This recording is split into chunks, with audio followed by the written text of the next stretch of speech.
Welcome to another edition of Shedding Light here on KZSU. And today, a couple of questions, folks. Are you tired? Feeling pressed and underappreciated? Low on energy? Grumpy? Sighing a lot? Headachy? Backachy? Losing your creative edge? Are you on the edge? Do you calendar more of a wish list than a schedule? Well, today, in the control room with us is Dr. Linda Hawes Clever, and she's written a book about all that called The Fatigue Prescription. And no stranger to this show, she's been on the phone with us about 6 months ago, and she'll be on Stanford campus this Thursday at the bookstore at 6 o'clock. Right here at 519 Lawson Mall for a book event. She'll be signing her books and doing some reading from it. And once again, welcome back to Shedding Light, Dr. Clever. What a pleasure to be here. Thanks so much. Thank you. And I do want to just, the introduction on you is quite extensive, and so I can't read all of it. But you are the founding president of Renew, a not-for-profit aimed at helping devoted people maintain and regain enthusiasm, effectiveness, and purpose, but also, the list is, you're also a member of the Institute of Medicine of the National Academy of Sciences, adjunct clinical professor of medicine at Stanford, clinical professor of medicine at UCSF, former editor of Western Journal of Medicine, and founding chair of the Department of Occupational Health at California Pacific Medical Center. One question: where did you find the time to write this book? Well, I'll tell you, you could ask my husband just as well, because he noticed that he was feeling a little bit neglected. I would go to my writing office, which is in our downstairs, and I would always do the cooking and all the things that needed to get done, but Jamie missed me. I bet he did. I'll bet he did. Now, that brings up my next. I hope I did my homework on this, but I was really struck by what caused you to write this book, and it's in the front of the book, and it really struck me real hard. And I love the way you put it too. You said you didn't think much about overdoing it, except about applying bandages to patients and friends until the wheels fell off your own life. In one 18-month period, your parents died, your house was burglarized, you lost 2 jobs, and your husband was diagnosed with cancer. And this is what led you to a journey, and at the end of that journey, it's not over yet, but this book came out of that, The Fatigue Prescription. Speak about that a little bit. Well, it was a terrible time, and I hasten to say that Jamie is fine now, and he's recovered, and that was a great blessing. What I learned from the time was actually a few things. One was how important friends are. And I had known that friends are important to have good times with and to have conversations with and so forth and so on.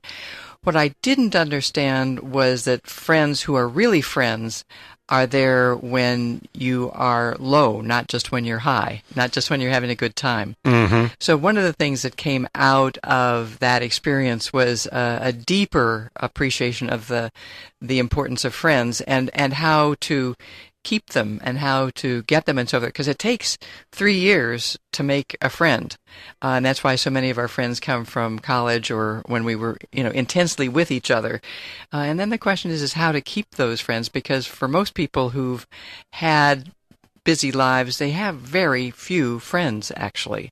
So one whole area was about friendship. Another was, as I started to recover and up Periscope and kind of look around, I saw that a whole lot of people were tired for a whole lot of reasons. And it might have been grief, which is what I was having. Mm-hmm. Sometimes it's being overbooked. Sometimes it's not being appreciated. Sometimes you think you were in a groove and it turns into a rut and you don't know the difference. So there are a lot of reasons, and I'm not talking about depression, which is a medical illness where people feel hopeless, helpless, and worthless. And I'm talking about the kinds of lives that busy people have, where you get to the end of the week and you think, what did I accomplish? What did I do? was it really anything very worthwhile? Or you get so busy that you stop savoring anything, and you go from one thing to the next, to the next, to the next, and never kind of think back and say, wait a minute, what did I learn? What was fun? What felt good or bad about that? What wouldn't I do again? We're very good at whirring, but we're not so good at thinking sometimes. Has life in America led us down that path to that? Because it seems like life in America has gotten real busy as of the last 15 or 20 years. When you look at the statistics comparing Americans to others, we have much shorter vacations, much longer hours, and that's not necessarily a bad thing because we are pretty productive. The thing is that when we're in those busy times, and I've heard people have said to me, I want to be better than busy. Mm-hmm. I want to make contributions. I want to make a difference. But when we're in the busy times, we almost get hypnotized, and we almost lose our sense of being able to be creative, our sense of taking on new things, our excitement. You just get kind of dulled, and that's what happens when the groove turns into a rut. Yeah, and the fatigue prescription, your book, gives 4 steps to renewing your energy, health, and life. And one of the things we had a conversation with the last time we met on the air when you came in on the phone was this Renewometer. And one of the things I really enjoy about your book is it's not graphs and charts, but it's some great tools for kind of checking how you're doing. It's almost like a workbook that you can use. And there's there are a lot of different things I want to touch on in this interview. One about things I can or can't control. But this Renewometer really was great. It's a series of about 10 questions, and they're very pertinent to everyday life, and they really fit. And you've got a scoring system here where you can kind of rate yourself. Speak about the Renewometer and how you came up with that. Well, the whole book came from listening to people and valuing people, and that's why the book really is for everybody. I started out thinking about physicians and how important it is for physicians to be fresh and excited and at the top of their game. Well, it's the same about nurses, and it's the same about school teachers, and it's the same about clergy, and it's the same about attorneys, it's the same about volunteers. Anybody can get tired doing good. Yeah. So listening to people and then doing a lot of research on psychology and anthropology and what makes a difference in people's lives is how we came up with the Renewometer, the 10 questions, and we refined it by offering it to people and tinkered with the words and so forth and so on, doing the usual kinds of science that you do with a questionnaire. All of the questions are based on reality and research. One of the ones that, you might have a favorite one. Why don't you pick one? I loved them all, and they go in great order, too. The first one is, how many times did you really, really laugh yesterday? Number 2 is, how often did you learn something new? The third one is, how many times in the past 3 days did you or others think you overreacted over a little thing in a big way? Number 4 is, how often in the past month did you feel trapped, a prisoner of circumstances? That would be almost every day for most people, wouldn't it? Oh, boy. Number 5 is, how often do you typically have conversations with friends outside of your profession, which is a great lead-in to, who are we talking to? 6 is, when did you last feel bold enough to take a risk? 7 is, how many sit-down dinners did you have with your family or friends in the past week? And that's something that we all know Americans don't do that much anymore. How many times in the past week did you spend more than 1 hour refreshing your body or your spirit, not counting eating or sleeping? And that's something that I think Americans have gotten way away from. How often do you consider your own aspirations when you make decisions? that maybe not of your kids or your other folks in your family or coworkers. And when was the last time you encouraged someone? These are amazing questions. Thank you. Well, it's compliments to the people who made the comments that got woven into the book and into the questions. There are a couple. One of the great pleasures of this is seeing how people use the book and how they react to the various questions, and as they're checking boxes and so forth in the book. And just the other day, that last question is how often have you encouraged someone lately? Yeah. Was in there because people have said so few of us get encouraged anymore. Everybody's going so fast that they never say thank you. There's not much of an appreciation. They never say, gee, you really did well on that bread that you made, or that flower garden, or that report.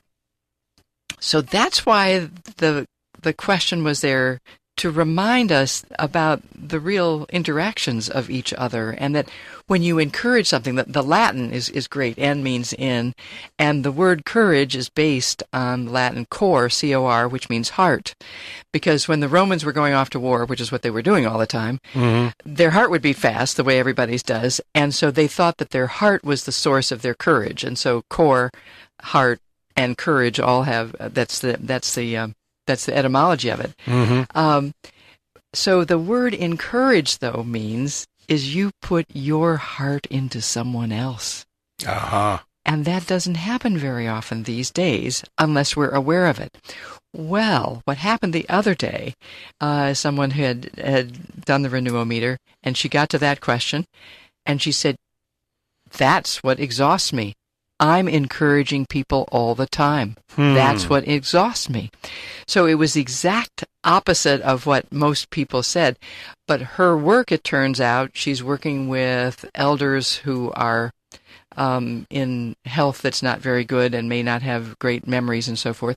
So she's always, kind of pushing people. You can do it. You can do it. The point of the questions actually is that is the first step in the 4 steps to renewing your energy, health, and life. Is the first step is awareness.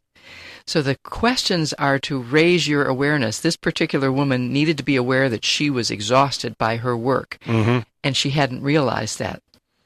Other people may need to be aware that they haven't had a sit-down dinner in a long time, and the reason that's in there is because we know that children of families that have sit-down meals, it may not be dinner, it could be lunch or breakfast, but those children do better in school, have less premature sex, less drugs, less alcohol, and they fasten their seatbelts. Interesting.